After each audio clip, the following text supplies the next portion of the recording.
So Margaret, too, is with Calgary Board of Education. She's a psychologist and an expert in school-based trauma-informed practice. She co-developed the Trauma Sensitive Schools Initiative, which includes K-12 schools as well as unique educational settings.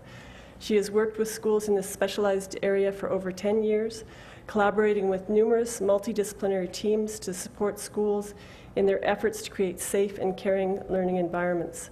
Margaret works with the Risk and Resiliency team responsible for assessing and mitigating risk through trauma lens. So thank you, Margaret.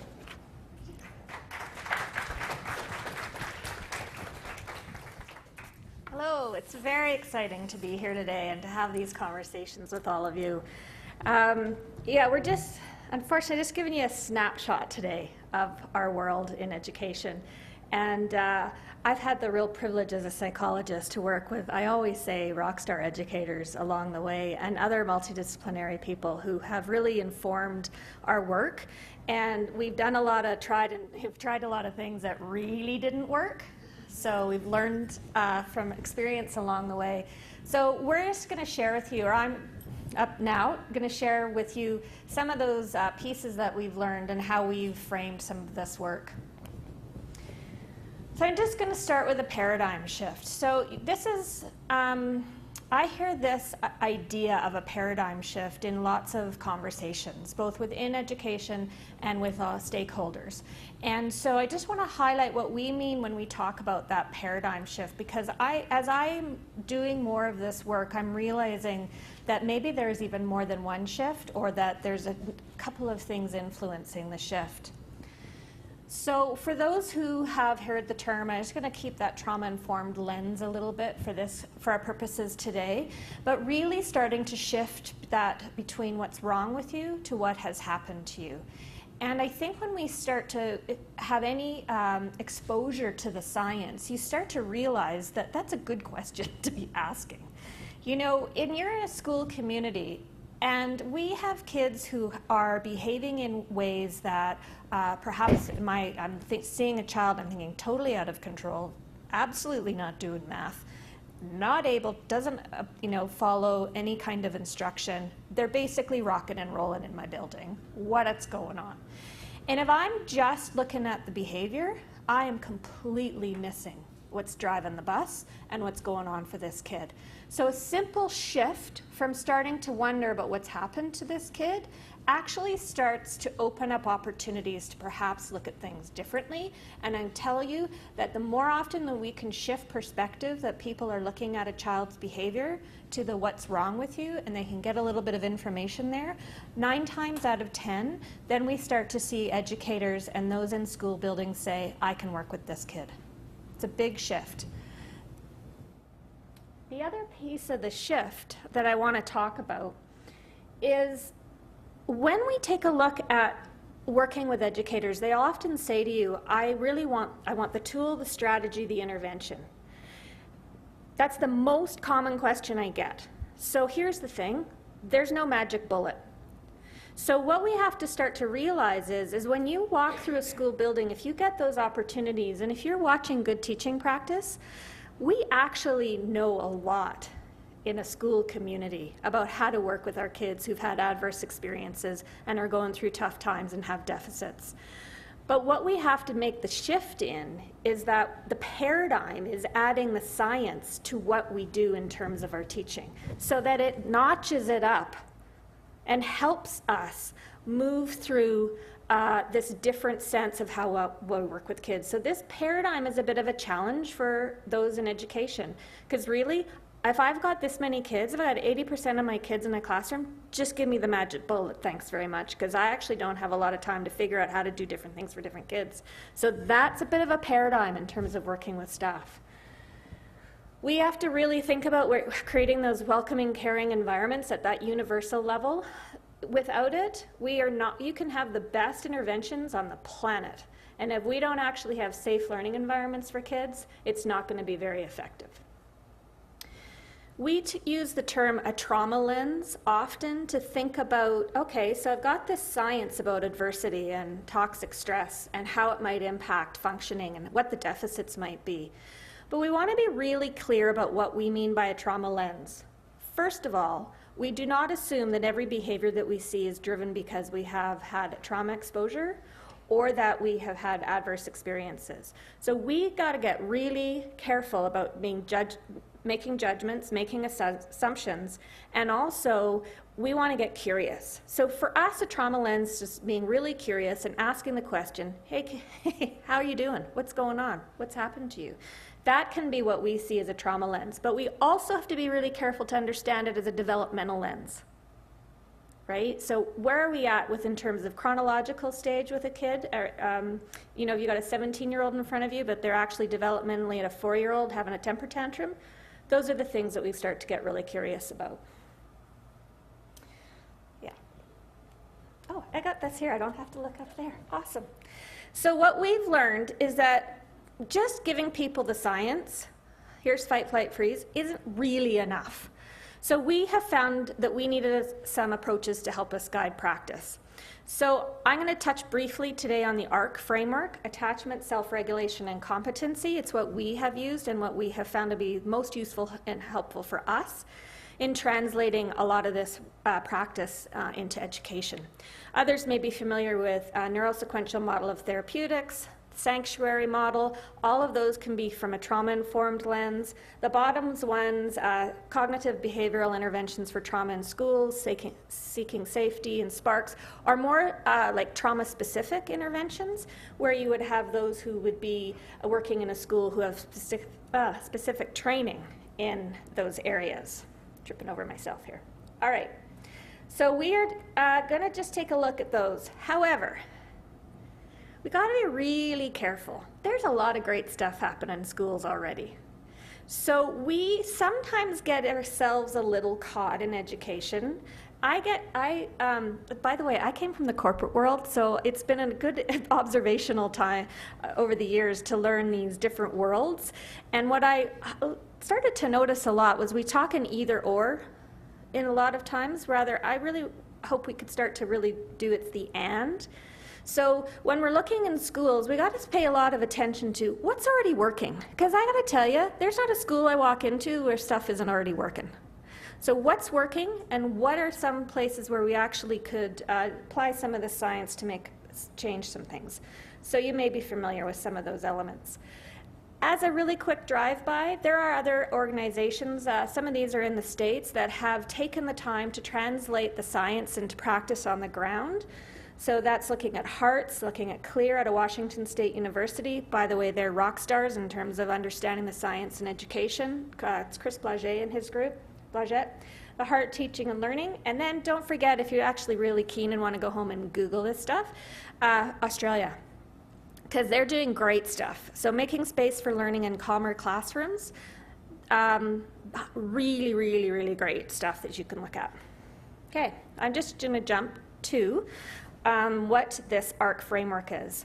So it was developed by Christine Kinnenberg and Dr. Margaret Blaustein out of the Trauma Center in Brookline, Massachusetts.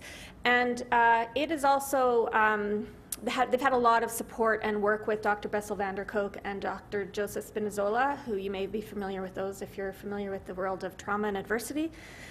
So they have developed this framework that it seeks to recognize factors that derail normative development and to work with children, families, and systems to build or rebuild healthy developmental pathways. So I will tell you, it was initially designed from a clinical perspective, so that you have to keep in mind if you have the book and you're looking at it. If you're not a clinician, you have to remember that some of the pieces in it aren't actually made for education. However, when I was with one of my rockstar educators, Sandy Taylor Tran, we were at a conference and we tripped over this, and she came back and said, I think I got it. Because from the lens of an educator, we started to realize that we can apply some of this science in a framework that matches good teaching practice. So over the times we've presented this information and worked with, at this point, a lot of the people in education, you can see them nodding because they can see themselves in it. And they can hear, you almost always hear them say, well, we do that. Yeah, you do. So when we take a look at it very quickly, the bottom blocks here, I have to walk away, sorry, walk away from that. This these blocks here, these are your attachment blocks. This is about safety. So here you've got, you can't read it, it says caregiver affect management, attunement, consistent response, routines and rituals. Those are your bottom blocks. As you move up, affect identification, affect modulation, expression, and the top blocks are your competency blocks, developmental tasks, executive function, and self-development and identity. The top block was added later, and it was actually added for the clinicians because we needed a block to actually talk about processing traumatic material. That's not what we're doing.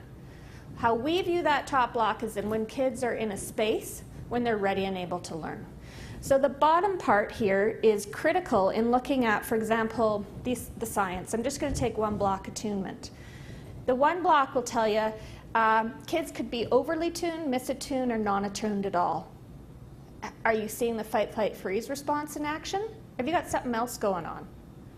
So if you actually understand attunement, mirror neurons, you understand perhaps when you walk into a room and how people are reading your cues and what's going on for you, and how you might attune to your classroom, to individual kids, you actually start to understand the science, you can start to tweak your practice. So this framework we see as being really helpful in terms of understanding that when you look through that lens, first thing we do is we create belonging and safety, then we have to modulate. You've got to identify what you're feeling, you've got to modulate it, and you've got to be able to express it. And how we do those in schools, we can do that without getting into that so-called therapeutic lens. And those top blocks, the executive functioning blocks, that's what we do. We teach. But here, I'm here to tell you one thing. If you've got a kid or a classroom and they're not safe, they're offline. They're not getting up here to do your math. It doesn't matter how good your math program is. If kids are dysregulated in the threat response state, this is where you got to start. The other thing that I can't talk about the ARC framework without talking about caregiver affect management. I'm just here to tell you it's the most important block in the framework. And time and time and time again, schools will come back to this is where we have to start. Because if you have staff that are so stressed, overwhelmed, unable to cope because of the demands of what they have going on in their buildings, and I'm going to tell you, with a lot of these kids coming in with this level of adversity, it's hard work day to day. But if we don't create really healthy, high-functioning, multidisciplinary teams within school communities that can take up this work, then we're just simply not going to be as effective as we could and should be. So this block, critical. So it's also a paradigm because we always want to talk about the kids, and I'm here to tell you, if we don't talk about the adults, we're missing the boat. Key messages. It's good for all kids. Critical for our vulnerable kids. It's based on extensive research, recognizes good practices, and notches it up. It's about timing and intentionality. If we go back and we talk about the timing's critical. You can start to understand this could be a dynamic process. But if I'm stuck here and I need to do the work here, then the timing isn't going to work. So how do you apply the science to the timing and intentionality? You may have the best strategy, the best tools, and you are sitting with them. But if I've got somebody who's checked out because they're dissociated, perhaps because they're in the threat state, maybe it's just not the time to use it. But when they're regulated and feel good and comfortable, maybe we come back and we use those. Oh, I'm going the wrong way, I think. Sorry about that. So, really quick, we did some training with a new teacher cohort, Teresa and I, and we decided there were 5 fundamental things to know. Safety first. We've hit that. Check yourself before you wreck yourself. What are you bringing into schools today? How are you doing? How are you modulated? Adjust your lens from what's wrong with you to what has happened to you, and then start peeling back the layers. The more you know about the science, the more you can understand those layers, the more effective you're going to be. Then apply what you know. Observe, modulate, and do. 1 minute for some of our lessons learned. We have to get leadership on board in terms of helping them understand the science and why it's relevant. we've got to give people permission to apply that scientific lens. And sometimes that means slowing down the bus, because if we're talking about a timing and intentionality, we may have to tweak our practice in order to get the results what we want. Small things make a really big difference. If you're going into schools and we're talking to a school staff that have a lot going on and their building's rocking and rolling, we can just tweak practice sometimes just enough to make a huge difference for an individual kid or classroom. So we don't have to actually take on the universe at any one point in time. By the way, if teamwork, we cannot do this work in silos. If you walk into a building and every door is shut, you don't know there's a kid in the building, it's not a good sign. Got to go back to how to build the healthy team so that we're working together. Don't forget secondary traumatic stress. We have to pay attention to the cumulative impact on the adults around us. When we're working with kids who've had really hard things happen to us, we've got to pay attention to the reality of how hard this work is, and we've got to build in a mechanism for taking care of the adults. The other piece is walking the walk is harder than talking the talk, and I see that a lot, right? So we have to pay attention to that. And I just have to say one last quick thing. I just flew in from Fort McMurray last night supporting the schools up there around what they are doing to get kids back in schools, etc. And having been up there and understanding the evacuation process, I just invite you to never underestimate the power of a school community and the extent to which schools can be safe places for kids, and that what we can do to support one another. Because not one child of over 6,000 kids was left behind under extreme circumstances. So the power of a school community can be really fantastic. Thank you.